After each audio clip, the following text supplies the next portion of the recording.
विठोबाचे नाम सुंदर अशा प्रकारचं प्रमाण आहे. धर्म काय तर नामस्मरण हा धर्म किंवा मगाशी दिलेलं प्रमाण सकळ धर्माचे.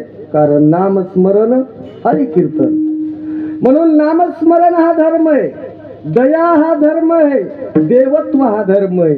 आणि या धर्माचं रक्षण करण्याकरता तुकोबरायांनी सांगितलं परमात्मा अवतरित होत असतात अभंगाच्या पहिल्या चरणामध्ये.